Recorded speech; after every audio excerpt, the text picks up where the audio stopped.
So I should say that when we're talking about Iran, we're talking about a very old society.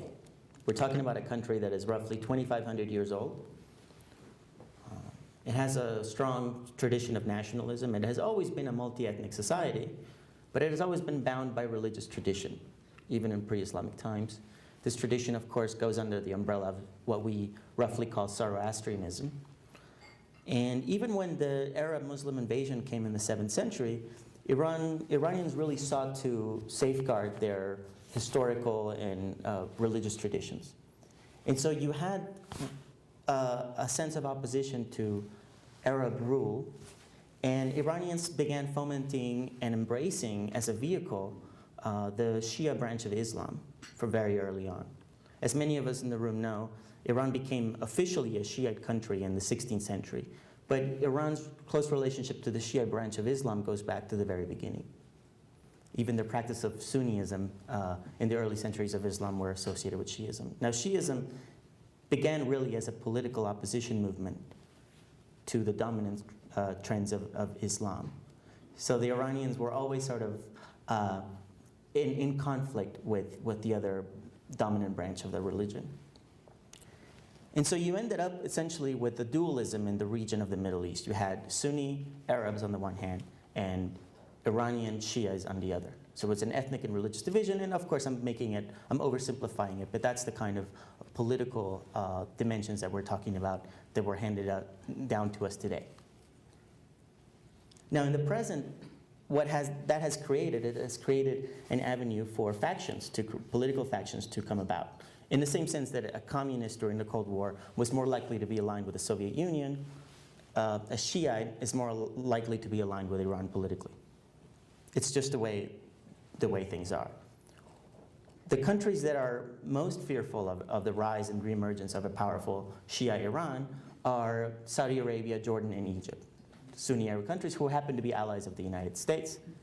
Unfortunately, in 2003, we decided to go against their wishes and topple a Sunni dictator by the name of Saddam Hussein in a country that was majority Shia, whose opposition movements had been funded by the Islamic Republic of Iran. As we know, Iran and Iraq fought an 8-year war from 1980 to 1988. So Iran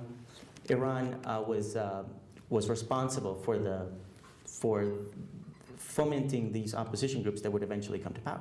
So while we looked at Iraq and we said, great, one person, one vote, let's have democracy. In the Arab Middle East, they thought, yeah, one person, one vote, well, there are more Shiites, it's a sectarian system, Iran wins. That's the calculus. And that's exactly what happened.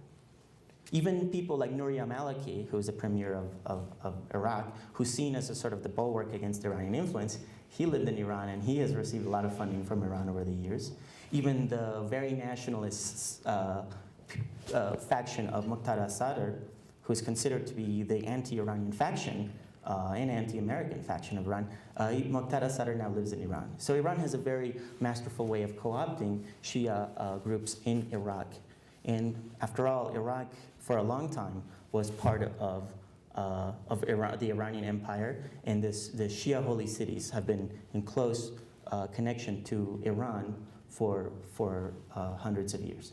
So it's a very natural cohesion between the two countries. Now, of course, that has shifted the balance of power in the country in many ways.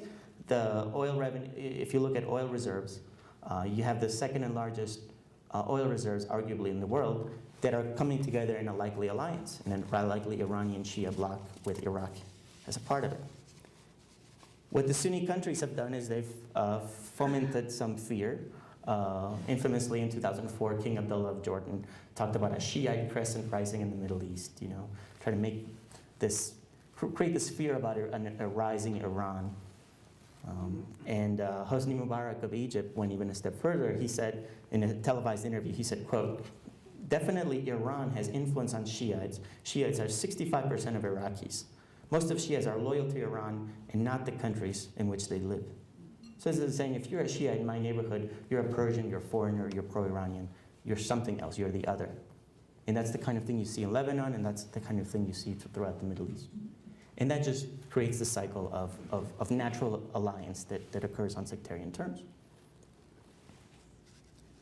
Now, the US Military Academy at West Point recently put out a study about the Al-Qaeda jihadists entering Iraq.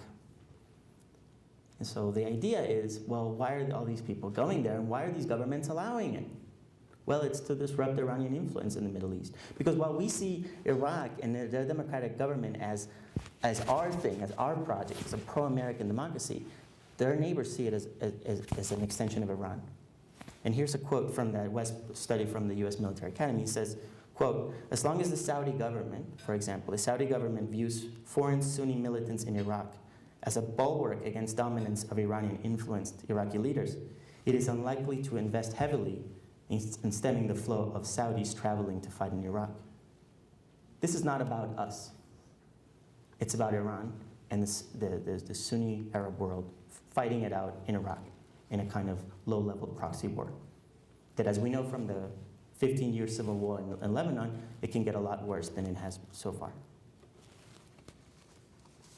So when we're thinking about the nuclear program in Iran, we're often asking ourselves, well, how does that affect our security? The answer is not very much. How does it affect Israel's security? Well, Israel has a nuclear deterrent and sits on Muslim holy ground, so they're kind of safe if you really think about it. The problem is these countries that don't have a nuclear deterrent, who see the relative power being lost to Iran very rapidly and are willing to send or allow Al-Qaeda jihadists to enter Iraq and disrupt everything that our troops have done over there, and have threatened to proliferate their own nuclear, to enter into their own nuclear programs. Saudi Arabia could purchase a nuclear bomb, for example, in the market. You could have an arms race in the Middle East as a response to Iranian nuclear proliferation. That's the threat that the Obama administration has to deal with. It's not something about the destruction of Israel or any other thing.